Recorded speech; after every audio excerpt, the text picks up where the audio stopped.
The clouds that kids are facing in today's environment is abuse, neglect, not feeling like they're part of the family anymore. They're constantly moving. There's an underlying fear for them of, will they be able to come back home tonight? Will mom be there? It's something that weighs heavy in their minds all day long. Social emotional learning is a critical issue to all of our youth right now. 1 in 5 kids is struggling with a mental behavioral health problem. 100% of the children and youth that Rainbow Days serves are living at or below the poverty line. 20% of our kids are experiencing homelessness. Our school is one of the schools with the biggest percentage of the students that are considered homeless. And homeless are the students that live in shelters or in hotels. Being separated from the parent because one of them has to go to jail, observe their parents fighting and domestic violence, having to be at a shelter for a while because situations like that. All of these things stack the odds against them. They're living with trauma and adversity and difficulty that we can't even imagine. A lot of them are bottling up their feelings, and this is where you see them misbehave because they feel like this is the only way that I can get attention. If you're a teacher and 1 out of 5 kids that you're teaching out of a whole classroom is dealing with these issues, that puts more strain on you as the teacher to try to meet these needs while you're also trying to teach. We just had a murder happening in one of the apartments. We have several kids that experience seeing their father or their uncle, their cousins, their brother being killed. If they don't have the proper training, the proper modeling, the proper mentors, they will get in trouble in a heartbeat. One of the reasons why we bring Rainbow Days is because they help them deal with that anger and deal with that depression. All right, guys, welcome back to your Rainbow Days group. I'm happy to see your faces. Our group promises, as you guys agreed on at the beginning of our group session, is to be respectful, treat others how you want to be treated, no put downs. My mom passed away when I was 7. To me, I felt really guilty because I felt as if I can change that. And Rainbow Days taught me it's completely okay to grieve. It's okay. It's okay to cry. It's okay to have somebody to talk to. All that is perfectly fine. You keep everything bottled up in your life, then that's what you're gonna become. You're gonna become all the negative stuff that you keep on bottling up.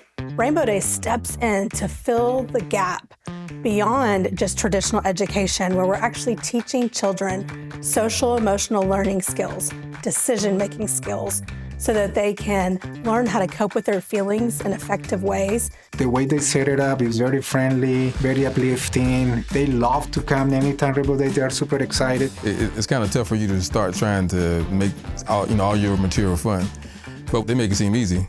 In addition to our support group program, we provide a whole array of services ranging from summer camps to a food program that provides monthly food deliveries to families residing in motels. I've been telling kids at school that y'all should come to Rainbow Days. It's so fun. First, we eat and then we do our little group. I finally won self-care bingo. It's just like bingo, but it's like self-care stuff. But they made learning different ways how to relieve your stress and truly take care of yourself in a fun way. You can't really get to the learning and really to have changed behavior until your basic needs are met. And that's where Rainbow Days steps in. Rainbow Days not only provide food, they also donate school supplies, backpacks, uniforms, clothing, sweaters, coats in the winter. They offer all sorts of camps for them in the summertime. The things we do at Rainbow Days is swim, ride horses, and go to Kidzania. These kids walk away with a great experience. They have that memory and they hold on to it. By providing them with these basic needs, then we can move on to safety. And that's what the Rainbow Days support group also offers, is a sense of safety. It's a support group, and I think that's really important because they need to be able to see, you know what, I'm not the only one going through this.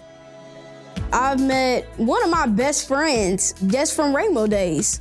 I used to always think I was the only one dealing with these problems.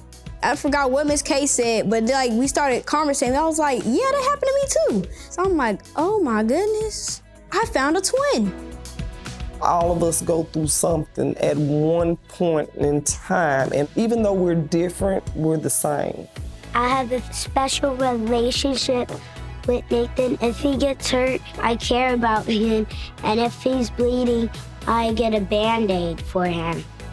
And he's my best friend. If she's getting bullied, I'm stand up for her, cause she's my best cousin and she's my best friend. Another important skill that we teach the kids is to identify a safe person that they can talk to about their problems.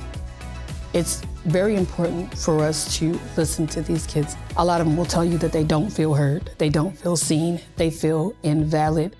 I wore a shirt on Valentine's Day that said, "I love you, say it back, please." Because a lot of times our kids don't hear those words at home. In one of our shelters, there was an individual. He would have outbursts and he would just be uncontrollable. When they're pulled to the side and you talk to them, get them back on track, you should just see it makes a major difference because they do want that attention. Some things that they might not be sharing maybe at home or with the teachers or even with our counselor, but they sometimes share with the person at Rainbow Days. When they do start telling you these different things, they really open up. I mean, they'll give you the whole life story. Just holding a simple conversation, taking interest in what they're interested in, is providing them with a sense of hope because they know that somebody cares. We're instilling in them a sense of respect for self, a sense of respect for authority, a desire to make themselves have a brighter future by setting and achieving their goals. The loss of a parent is like the loss of a child. You never truly get over it. Now I learned to try to speak to her, try to just say, "I miss you," And I really appreciate Miss Kay and Miss Shamila for doing that. The buses are calmer. And so that to me is huge because before it's like nobody wants to drive it now. The drivers can do their job, they are safe. Our partnerships with over 65 different schools and shelters are so vital to our mission. Last year, Rainbow Days served over 15,000 children and youth right here in our community. And we look forward to the opportunity to partner with more schools so that we can make a greater impact in our community in the future. These children are our future, and we need to get their social and emotional learning intact. I've learned about how to set dreams and goals and how to make good decisions. You can explain anything you want to. Your day overall, when you have a Rainbow Day, it's usually better. It's usually more comforted. Now I can tell my mom about anything, if something's going wrong, We weren't really that close before. We didn't talk that much. I've seen kids come through here who, again, don't talk much, and they begin to blossom because of Rainbow Days. My future goal is to be a policeman so I can stop robbers and help people. Entertainer, an actor. I think I'll be good at that. We have one who's going to be a neuroscience, so there you go. It can happen for them. It will happen for them. I really love the affirmations that Rainbow Days have. I am. I am. I can. I have. I will. I believe. Rainbow Days not only helps these kids dream, they help them rise. Everybody can use a little bit of Rainbow Days.